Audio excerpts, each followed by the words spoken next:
मित्रों प्रणाम। आज की पीढ़ी को मूर्ख नहीं बनाया जा सकता है। यदि कोई भी रचना किसी के सामने प्रस्तुत की जा रही है तो उसमें विश्व साहित्य का अध्ययन भी आवश्यक हो गया है।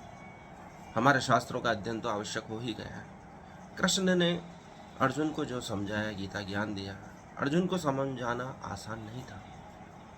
उन्होंने पूरे विश्व का ज्ञान संग्रहित कर उसका सारभूत अर्जुन को सुनाया, क्योंकि उन्होंने जो सूर्य को ज्ञान दिया वह संपूर्ण ज्ञान था, लेकिन उन्होंने मनु को जो दिया वह सारभूत था, और मनु से इक्ष्वाकु तक जो ज्ञान आया गीता का वह और अधिक सारभूत था। लेकिन कृष्ण ने जब अर्जुन को गीता ज्ञान दिया तो वह उपलब्ध ज्ञान का भी उसमें सम्मिलन था, सारभूत अर्जुन को सुनाया गया। वर्तमान परिप्रेक्ष्य में उसको कैसे ढाला जाए यह सोचकर अर्जुन को ज्ञान दिया गया। आज जो रचनाएं बन रही है, चाहे फिल्म निर्माण हो, धारावाहिक हो, साहित्य हो, उसमें लेखक इतना अध्ययन नहीं कर पा रहे हैं, तभी वह साहित्य इतना प्रभावित नहीं करता है। लाखों वर्षों से रामायण, हजारों वर्षों से महाभारत जैसे ग्रंथ सुनाए जा रहे हैं, उन पे रचनाएं बन रही हैं, धारावाहिक बन रहे हैं, फिल्में बन रही हैं, लेकिन वर्तमान का साहित्य क्यों लोगों को याद नहीं रहता है? क्यों हमें कालिदास का याद है, बाणभट्ट का याद है, लेकिन वर्तमान में सिर्फ प्रेमचंद या प्रमुख साहित्यकारों की रचनाएं हमें याद है, और जो पीढ़ी लिख रही है उसको क्यों भूलती जा रहे हैं? क्योंकि उनमें वह गहनता नहीं है, वह लोक मानस को छूने की प्रवृत्ति नहीं है जो वाल्मीकि वेद व्यास जी ने इजाद की थी, आविष्कृत की थी। उन रचनाओं की महत्ता को हम भूलते जा रहे हैं, उनके प्रभाव को भूलते जा रहे हैं, इसलिए वैसी रचनाएं बनाने में सक्षम नहीं हो रहे हैं। कोई भी रचना शोध की आवश्यकता को रखती है, अत्यंत शोध की आवश्यकता है, क्योंकि आज की पीढ़ी बहुत ही सटीक चीज़ों को ही देखती है, सुनती है, पढ़ती है। कचरा उनके लिए आवश्यक नहीं है। वर्तमान में हम जो गीता का अध्ययन कर रहे हैं, वाचन कर रहे हैं, आप श्रवण कर रहे हैं, उसमें अत्यंत शोध सम्मिलित है। विश्व साहित्य और जितना भी शोध गीता पर हुआ है उसका सारभूत प्रस्तुत करने का प्रयास किया जा रहा है, वर्तमान के अनुसार ढालने का प्रयास किया जा रहा है, उपलब्ध ज्ञान को जोड़कर प्रस्तुत किए जाने का प्रयास किया जा रहा है। और यह इतना महत्वपूर्ण है। और क्यों महत्वपूर्ण है? क्योंकि अंत समय में भी जो समय को चुरा लेता है वह मोक्ष को उपलब्ध हो जाता है, और यह परंपरा युगों से चली आ रहा है। रावण के अंत समय में भी राम ने रावण के समय को चुराया और रावण के निकट जाकर लक्ष्मण को ज्ञान प्राप्त करने के लिए कहा। ऐसे समय में जब रावण मृत्यु को प्राप्त होने वाला है, उसके ज्ञान की महत्ता को जानकर राम ने लक्ष्मण जी को भेजा और कहा कि इनसे ज्ञान प्राप्त करके आओ। चूंकि वह सर के पास खड़े हुए तो रावण बोला नहीं, लेकिन जैसे ही राम ने कहा, जो भी ज्ञान प्राप्त करना चाहता है चरणों में खड़ा होकर ही गुरु के ज्ञान प्राप्त कर सकता है। तब रावण ने राजनीति के जीवन के विभिन्न सिद्धांत लक्ष्मण को और प्रभु श्री राम के सामने कथन कहे। ऐसा ही समय भगवान बुद्ध के समय प्रस्तुत हुआ। जब वह अपना देह त्याग करना चाहते थे तो एक भक्त दौड़ते हुए आया कि मुझे भी कुछ पूछना है बुद्ध से। तो अपनी अंतिम यात्रा को बुद्ध ने रोका और उसके प्रश्न को सुना, और अंत समय में भी उसको ज्ञान दिया। और कहते हैं कि वह भक्त मोक्ष को उपलब्ध हुआ। वह आनंद जो वर्षों तक भगवान बुद्ध के साथ रहा, वह ज्ञान को उपलब्ध नहीं हुआ, और अंत समय में दिया हुआ ज्ञान उस भक्त के लिए इतना कारगर हुआ कि वह ज्ञान को उपलब्ध हुआ, मोक्ष को प्राप्त हुआ, केवल्य को प्राप्त हुआ। ऐसे ही ऐसी विकट घड़ी में जब अंत समय आने वाला है, इस महाभारत में विभिन्न योद्धाओं का, और इसी कठिन घड़ी में जब मरण मारण की स्थिति है, अर्जुन को अचानक मोह उत्पन्न होता है, और ऐसी विषम स्थिति में भी कृष्ण समय चुरा लेते हैं और अत्यंत धैर्य पूर्वक अर्जुन को गीता का ज्ञान देते हैं। अर्थात ऐसी विषम परिस्थिति में ही मनुष्य को बोध होता है, चाहे वो रावण हो, चाहे वह भक्त जो बुद्ध के पास अंत समय में दौड़कर आता है, क्योंकि वह जीवन भर बुद्ध के पास नहीं आ सका, वह अपने कामों में उलझा रहा। प्रत्येक मनुष्य की यही दशा है, वह जीवन भर विभिन्न कार्यों में उलझा रहता है जो फालतू कार्य है, और अंत समय में उसे बोध होता है कि मैं कुछ प्रभु का नाम ले लेता या ज्ञान को उपलब्ध हो जाता तो यह जीवन सफल हो जाता है। अर्जुन के सामने भी यही स्थिति है। उसे लग रहा है कि अब अंत समय आ गया है, और उसे लगता है कि अभी तक मैंने कुछ प्राप्त नहीं किया है, और उसका सौभाग्य है कि कृष्ण उनके साथ है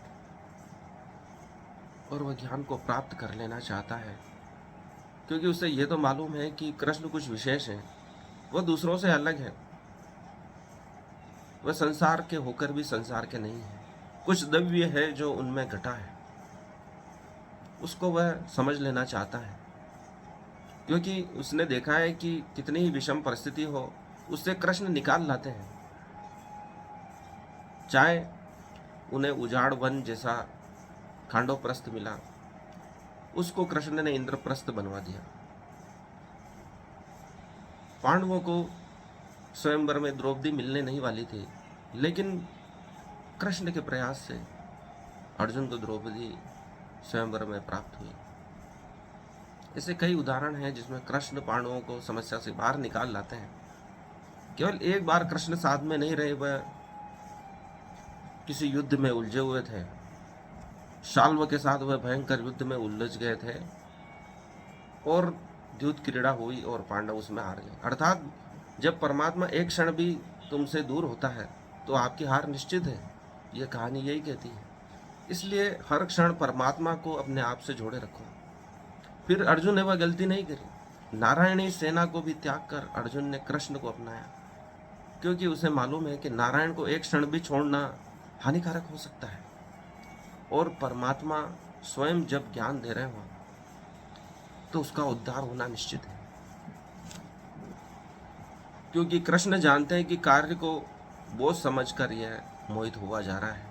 कार्य को बोझ न बनने दें। इस युद्ध जैसी विकट अवस्था में भी उस कार्य को आनंद बनाने की कला कृष्ण अर्जुन को सिखा रहे हैं। उसे मजे से करने की कला सिखा रहे हैं, उसे बोझिल नहीं होने दे रहे हैं। उसे अत्यंत गुणवान योगा कर्मसु कौशलम जैसा व्यक्ति बनाकर करवाने की चेष्टा कर रहे हैं। इसको भी कौशल बना लो, इससे तुम दुखी न हो, इसे आनंद पूर्वक संपन्न करो, ऐसा कृष्ण अर्जुन से चाहते हैं।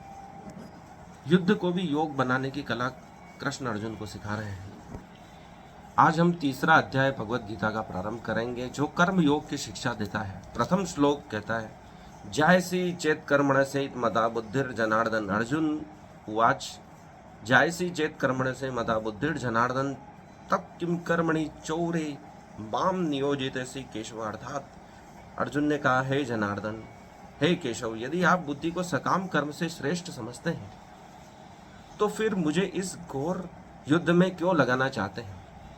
यदि आप सकाम कर्म से श्रेष्ठ बुद्धि को समझ रहे हैं तो फिर मुझे इस घोर युद्ध में क्यों उलझाना चाहते हैं? यदि मेरी श्रेष्ठ बुद्धि कर लूँ उससे काम चल जाएगा, ऐसा अर्जुन प्रश्न कर रहा है। न ही कश्चिदमपि जातुर निश्चित कर्मरत कार्यते कृष्ण से कर्म सर्व प्रकृति जैर गुण है। अर्थात पांचवा जो श्लोक है उससे पहले ये दूसरा श्लोक कहता है, व्यामी श्रेयण वाक्यन बुद्धिर्मो विषयमेव तकेम वद विनिश्चयन वेन श्रेयम हंतुमान। दूसरा श्लोक का अर्थ है, आपके व्यामा मिश्रित अर्थात अनेक अर्थ उपदेशों से मेरी बुद्धि मोहित हो गई। आप विभिन्न प्रकार के जो तर्क दे रहे हैं उससे और मेरी बुद्धि मोहित होती जा रही है। अतः कृपा करके निश्चय पूर्वक मुझे बताएं कि इनमें से मेरे लिए सर्वाधिक श्रेष्ठकर क्या होगा। तीसरा श्लोक में भगवान स्वयं कहते हैं, लोके अस्मिन् विधा निष्ठा पुरा प्रोक्त माया नग ज्ञान योगेन सांख्या नाम कर्म योगेन योगी नाम। अर्थात भगवान कहते हैं, हे कृष्ण कहते हैं, हे निष्पाप अर्जुन, मैं पहले ही बता चुका हूँ कि आत्म साक्षात्कार का प्रयत्न करने वाले दो प्रकार के पुरुष होते हैं। जो आत्म साक्षात्कार करते हैं ऐसे पुरुष दो प्रकार के होते हैं।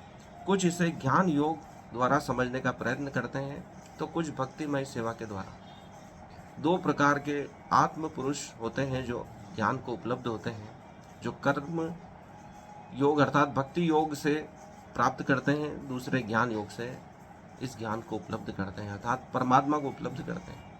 किसी की बुद्धि तर्क वाली होती है, किसी की भावमय होती है अर्थात भक्तिमय होती है। हम देखते हैं कि संसार में दो प्रकार के पुरुष होते हैं, जो तर्क से ही संतुष्ट होते हैं, और दूसरे प्रकार के होते हैं जो भक्ति भाव से होते हैं, भाव युक्त होते हैं, जो भावनाओं से संचालित होते हैं। ऐसा ही उदाहरण है जब स्वामी रामकृष्ण परमहंस के पास केशवा आचार्य जी तर्क करने आए। केशव तर्क के प्रतीक हैं और रामकृष्ण परमहंस परम भाव के प्रतीक हैं। वह हर बात में ध्यान को उपलब्ध हो जाते थे, समाधि में चले जाते। वह सिद्ध करना चाहते थे केशव की परमात्मा नहीं होता है, और विभिन्न तर्क प्रस्तुत करते हुए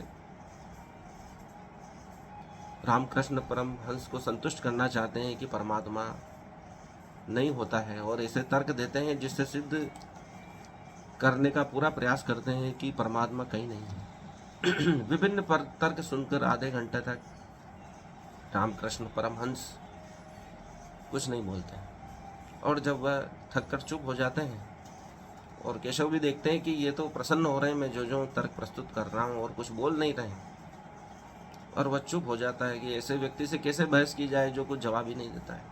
अंत में रामकृष्ण परमहंस आकर केशव को गले लगा लेते हैं कि क्या सुंदर सुंदर तर्क दिए, कभी मैंने सुने नहीं। परमात्मा ने कितनी सुंदर रचना बनाई, वो ऐसी श्रेष्ठ रचना, ऐसी श्रेष्ठ संरचना परमात्मा ही बना सकता है। इससे सिद्ध होता है कि परमात्मा होते हैं, क्योंकि इतना बहुमूल्य व्यक्ति कोई साधारण व्यक्ति नहीं बना सकता है, यूं ही निर्मित नहीं हो सकता है। इसलिए जो भाव से संचालित हैं, जो तर्क से संचालित हैं, दो प्रकार के व्यक्ति कृष्ण ने बताए। 5वां श्लोक कहता है, न कर्माण नाम माम भेत्रिक कर्मम पुरुषो अनुष्ठिते न च संन्यासदादेव सिद्धिम समादिति गच्छति। अर्थात न तो कर्म से विमुख होकर कोई कर्म फल से छुटकारा पा सकता है, और न केवल संन्यास से सिद्धि प्राप्त की जा सकती है। अर्थात कर्म से मुक्ति कभी भी संभव नहीं है। आप कुछ न कुछ तो करेंगे, विचार करेंगे, पानी पिएंगे, नित्य कर्म तो करेंगे। कर्म को त्याग कर मुक्ति पाना संभव नहीं है, और न ही संन्यास से सिद्धि प्राप्त की जा सकती है। केवल संन्यास से भी सिद्धि प्राप्त नहीं की जा सकती, और कर्म से मुक्ति भी संभव नहीं है। ऐसा कृष्ण अर्जुन को समझाना प्रारंभ करते हैं। 5वें श्लोक में कहते हैं, नहीं कश्चितामरणपि जातो निश्चयति कर्म कृत कार्यते कृशश कर्म सर्व प्रकृति रेड गुण है। अर्थात प्रत्येक व्यक्ति को प्रकृति से अर्जित गुणों के अनुसार विवश होकर कर्म करना पड़ता है, अतः कोई भी एक क्षण के लिए भी बिना कर्म के नहीं रह सकता।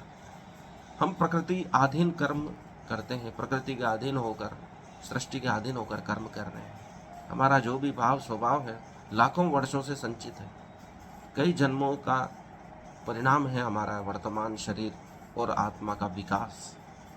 इसलिए हम जो भी कर्म कर रहे हैं अपने प्रकृति के अधीन होकर कर रहे हैं। ये ठीक वैसे ही है, हम नींव बनाकर उस पर जो ईंटें जमाते हैं,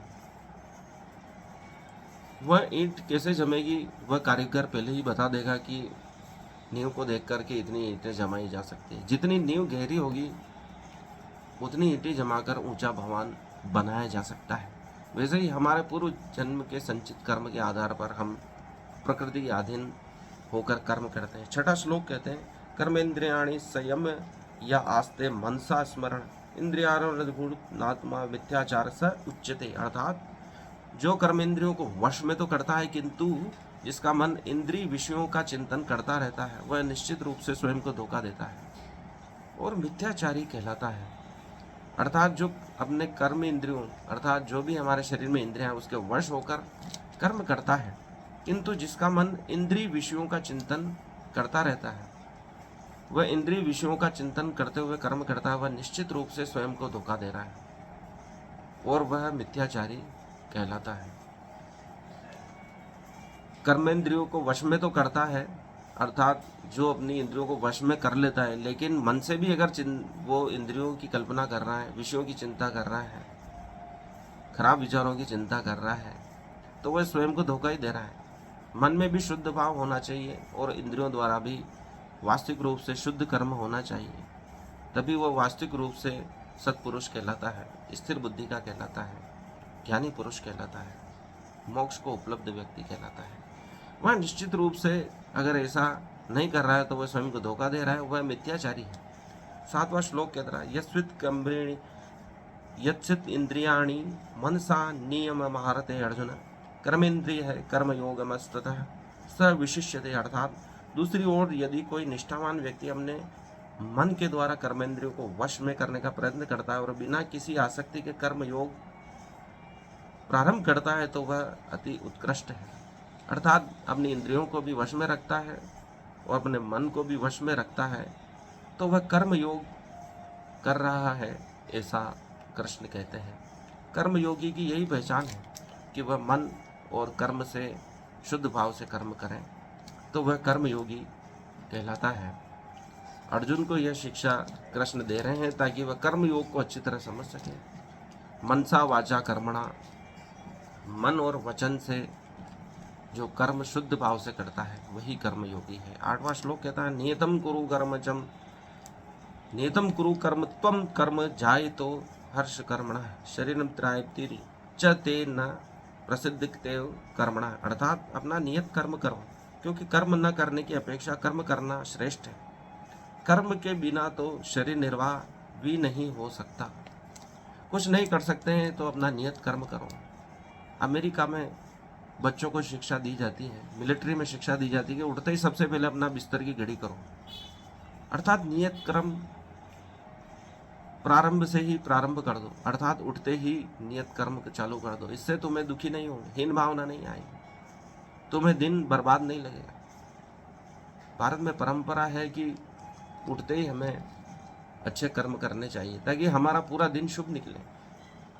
तो कृष्ण यही कह रहे हैं कि नियत कर्म बंद मत करो। जब आप स्नान करते हो, जब आप भोजन करते हो, वे समय फिक्स होने चाहिए, उनमें आगे पीछे ना होना चाहिए ताकि नियत कर्म सुचारू रूप से चल सके। नियत कर्म करो, क्योंकि कर्म न करने की अपेक्षा कर्म करना श्रेष्ठ। कुछ नहीं कर सकते हो तो नियत कर्म तो हमें समय पे करना ही चाहिए।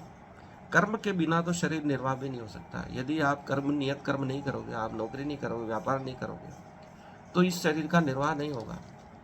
इसलिए बिना कर्म के तो कोई रह नहीं सकता। सन्यासी भी कुछ न कुछ तो कर्म करेगा ही, वह नित्य कर्म तो करेगा ही। जंगल से लकड़ी लाएगा, फल लाएगा, जीवन निर्वाह के लिए कुछ तो करेगा। तो कृष्ण उसको बिल्कुल शुद्ध तर्क द्वारा समझा रहे हैं कि बिना कर्म के कोई नहीं रह सकता है। 9वां श्लोक कहता है, यज्ञार्थ कर्मणो अन्यत्र लोको अयम कर्म बंधन तदर्थम कर्म कौन्ते मुत्सक्त संग समाचार। अर्थात श्री विष्णु के लिए यज्ञ रूप से कर्म करना चाहिए, अन्यथा कर्म के द्वारा इस भौतिक जगत में बंधन उत्पन्न होता है। अतः है कुंती पुत्र, उनकी प्रसन्नता के लिए अपने नियत कर्म करो, इस तरह तुम बंधन से सदा मुक्त रहोगे।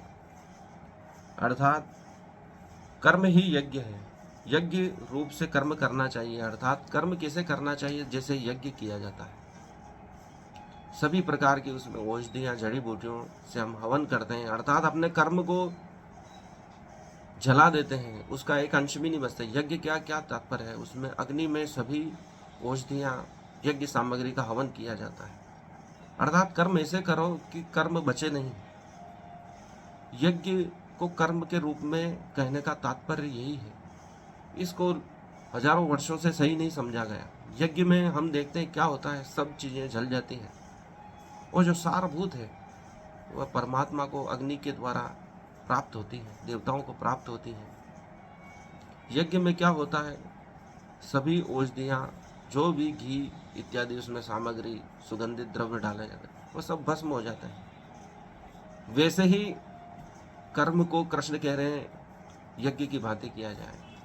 कर्म को ऐसे किया जाए कि वह कर्म रूपेण हो जाए, अर्थात वह कर्म पूरी तरह जलकर भस्म हो जाए, समाप्त हो जाए। इतना शुद्ध 100%, 100% कर्म का भाव होना चाहिए। अर्थात उसमें फल की आकांक्षा नहीं होती। जो कर्म यदि 100% शुद्ध किया जाए तो सारभूत जो मिलता है वही फल होता है। यज्ञ जब किया जाता है तो उसमें हवन सामग्री जल जाती है, लेकिन आसपास जो हवन सामग्री बची हुई गिरी रहती है वह भी किसी न किसी के काम में आती है। हर चीज का महत्व है, लेकिन कृष्ण जब कहते हैं कि कर्म को यज्ञ की भांति करो, तो उसका तात्पर्य यही है कि 100% दिमाग कर्म में लगाओ, फिर कर्म करने की आकांक्षा भी नहीं बचे। यदि आपको कोई कार्य सौंपा जाता है तो आप उसे आधे अधूरे मन से करते हैं। जब आप ऑफिस में होते हैं तो आप घर के विचार मन में चलाते हैं, और घर पे होते हैं तो ऑफिस के बचे हुए कार्यों में दिमाग जाता है। आप जहाँ हैं वहाँ 100% मौजूद नहीं है। भोजन कर रहे हैं तो 100% भोजन नहीं कर रहे हैं। आज तो मोबाइल चलाकर भोजन करते हैं, टीवी देखते हुए भोजन करते हैं। तो ये 100% यज्ञ की भांति कर्म नहीं हो रहा है। यदि आप कर्म कर रहे हैं तो स्वयं को कर्म में ही परिणित कर लें, आप कर्म ही बन जाते हैं। इसे ही कृष्ण ने योग कर्मसु कौशलम कहा है। कर्म की कुशलता क्या है? कर्म से अपना आप को 100% जोड़ लेना, उसमें योग शब्द आया है। परंतु यह जो महत्वपूर्ण सूत्र है, 9वां श्लोक है 3रे अध्याय का, यह पूरी मानव जाति को पुनः समझने की आवश्यकता है। कृष्ण कहते हैं यज्ञ रूप में कर्म करना चाहिए, तो उसका तात्पर्य है कि कर्म भस्मीभूत हो जाना चाहिए, उसका पाप और पुण्य फल हमें मिलना ही नहीं चाहिए, सभी उसी में नष्ट हो जाने चाहिए, क्योंकि फल की आकांक्षा पुनर्जन्म का निर्माण करती है। हम वापस जन्म लेंगे यदि हम कोई भी आकांक्षा मन में रखते हैं। तो कृष्ण शुरू से ही समझा दे कि यज्ञ के रूप में कर्म करना चाहिए, अर्थात हमारे कर्म यज्ञ की भांति सभी हवियों को नष्ट करने वाले होने चाहिए, 100% शुद्ध कर्म होना चाहिए। अन्यथा कर्म के द्वारा इस भौतिक जगत में बंधन उत्पन्न होता है। अगर आप ऐसा नहीं करते तो बंधन उत्पन्न होता है। महाभारत का युद्ध हुआ तो अंत में दुर्योधन बचा हुआ था, उसको भी कृष्ण ने कैसे भी ढूंढकर नष्ट करवाया, ताकि यह कर्म 100% हो जाए। महाभारत जिस कार्य के लिए प्रारंभ किया गया था वह उद्देश्य पूर्ण हो जाए, अर्थात कर्म का उद्देश्य पूरा हो जाना चाहिए। अगर दुर्योधन बचा रहता तो वापस सेना एकत्र करके आक्रमण करता, यह कर्म का बंधन उत्पन्न करता। महाभारत का उद्देश्य समाप्त नहीं होता अगर दुर्योधन बच जाता। इसलिए कृष्ण ने कार्य को पूरा करके ही, जब तक राज्याभिषेक नहीं हुआ युधिष्ठिर का, उस कर्म को 100% किया, उसके बाद ही वह द्वारका गए। अतः है कुंती पुत्र, उनकी प्रसन्नता के लिए अपने नियत कर्म करो। अपने नियत कर्म करोगे तो आप अपनी अंतरात्मा को प्रसन्न पाओगे। आप उठते ही यदि नियत कर्म कर लेते हो तो पूरा दिन अच्छा गुजरता है, और नियत कर्म 100% करने के बाद तुम बंधन मुक्त भी हो जाते हो। यही इस सूत्र का सार है, और यह एक एक सूत्र बहुमूल्य हीरों के समान है। उनको यदि मानव जाति समझती है तो वह अपना कल्याण निश्चित रूप से कर पाएगी, भाव बंधन से मुक्त हो जाएंगे, कर्मों के बंधन से मुक्त हो जाएंगे, हम शुद्ध कर्म कर पाएंगे, 100% दिमाग लगाकर जो कार्य कर रहे हैं उसको कर पाएंगे, यज्ञ की भांति कर्म कर पाएंगे, योग कर्मसु कौशलम की भांति कर्म कर पाएंगे। कृष्ण बार बार विभिन्न तरीकों से जो समझा रहे हैं उसका तात्पर्य यही है कि कर्म को 100% किया जाए यज्ञ की भांति, कहीं और दिमाग न लगाया जाए। जैसे यज्ञ सभी हव्य सामग्री को भस्म कर देती है, वैसे ही कर्म किया जाना चाहिए जो हमारे सभी पाप पुण्य को भस्म कर दे, कर्म के बंधन से मुक्त कर दे। कर्म ही कर्म के बंधन से मुक्त कर सकता है जब वह 100% दिमाग रखकर उसी कर्म को किया जाता है। ये ठीक वैसे ही जैसे आप भवन निर्माण पूरा कर लेते हैं, उसमें एक एक सामग्री फर्नीचर इत्यादि लगा देते हैं, उसमें कोई काम नहीं बचता है, तो आप उस मकान का विचार भी दिमाग से छोड़ देते हैं। लेकिन उसमें अगर एक खील भी लगानी है, एक टेबल भी बनानी है, रसोई में कोई फर्नीचर भी बच रहा है, तो बार बार उस दिमाग में आएगा कि यार मकान अधूरा है। लेकिन आप पूर्ण करके उसमें रहने लगते हैं तो आप मकान बनाने के कर्म से मुक्त हो जाते हैं, उसके कर्म बंधन से मुक्त हो जाते हैं, मकान का कर्म बंधन से आप पूर्णतः मुक्त हो जाते हैं। वैसे ही प्रत्येक कर्म को किया जाए, उसको 100% कर लिया जाए, उसमें कोई कार्य बाकी न रखें, उसका एक अंश भी बाकी न रहे, तो आप उस कार्य से मुक्त हो सकते हैं। इसी को कर्म बंधन कृष्ण कहते हैं। 10वां श्लोक कहता है, स यज्ञा प्रजा सदृष्ट्वा पुरोवाच प्रजापति अनैन प्रसिद्ध वदमशेव वोष्ठीयमा काम दुख, अर्थात सृष्टि के प्रारंभ में समस्त प्राणियों के स्वामी अर्थात प्रजापति ने विष्णु के लिए यज्ञ सहित मनुष्यों तथा देवताओं की संततियों को रचा और उनसे कहा, तुम इस यज्ञ से सुखी रहो। तथा देवताओं की संततियों को रचा और उनसे कहा, तुम इस यज्ञ से सुखी रहो, क्योंकि इसके करने से तुम्हें सुख पूर्वक रहने तथा मुक्ति प्राप्त करने के लिए समस्त वांछित वस्तुएं प्राप्त हो सके। यज्ञ के द्वारा प्रत्येक मनुष्य वांछित वस्तुएं प्राप्त कर सकता है। यदि हम 100% दिमाग रखकर कर्मों को भस्मीभूत यज्ञ के समान करते हुए कर्म करते हैं तो प्रत्येक वस्तुओं को प्राप्त किया जा सकता है। इसलिए समुद्र मंथन से विभिन्न मणियां, अप्सराओं, अश्विनी कुमारों इत्यादि की उत्पत्ति हुई। वह घोर कर्म था, 100% किया गया।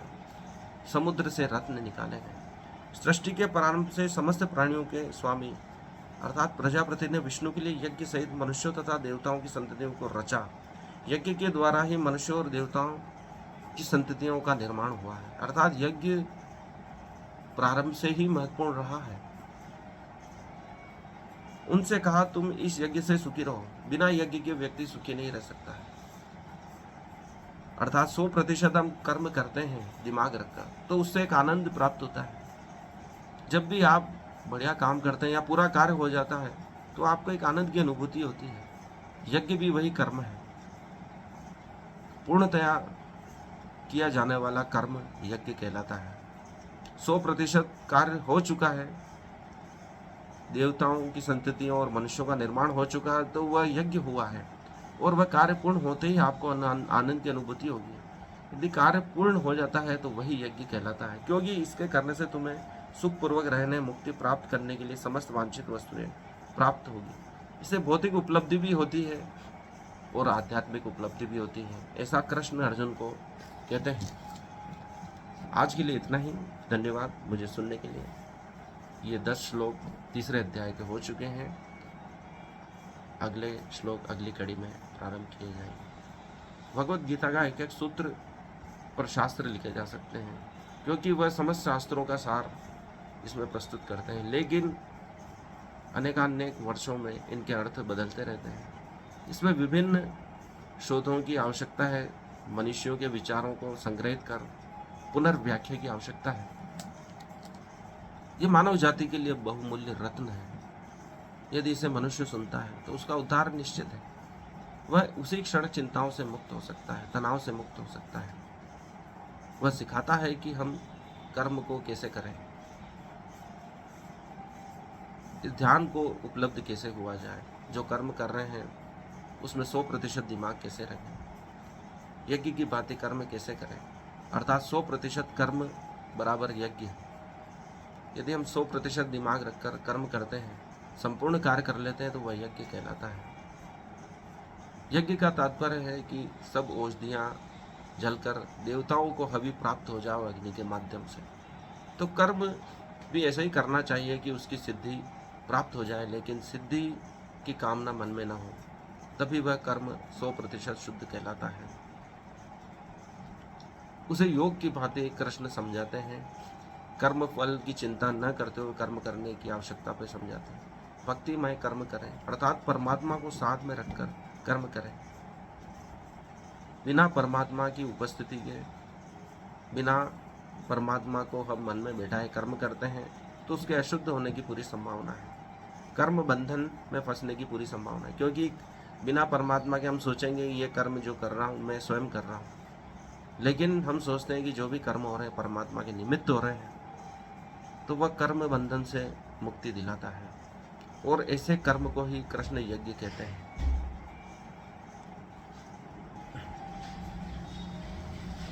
ऐसे कर्म के लिए कृष्ण कहते हैं कि इससे मुक्ति संभव है। यदि हम कर्म से 100% मुक्त हो जाते हैं, जब उसे यज्ञ की भांति किया जाता है, तो कर्म बंधन से निश्चित हमारी मुक्ति संभव है। लेकिन हम अपने कर्म से जुड़े रहते हैं। हम सोचते हैं कि प्रत्येक कर्म हम ही कर रहे हैं, परमात्मा को साथ में नहीं जोड़ते हैं, जबकि यह विचार करना चाहिए कि प्रत्येक कार्य परमात्मा ही कर रहा है, केवल वह हमारे शरीर का उपयोग कर रहा है। रामकृष्ण परमहंस बार बार यही कहते हैं कि काली ही मुझसे सब कुछ करवा रही है। वह माता काली के परम भक्त थे। उनके निमित्त ही प्रत्येक कार्य करते थे। उनका प्रत्येक कार्य यज्ञ था। क्योंकि वह उसमें मौजूद ही नहीं थे, सिर्फ कार्य हो रहा है। धन्यवाद, आज के लिए इतना ही।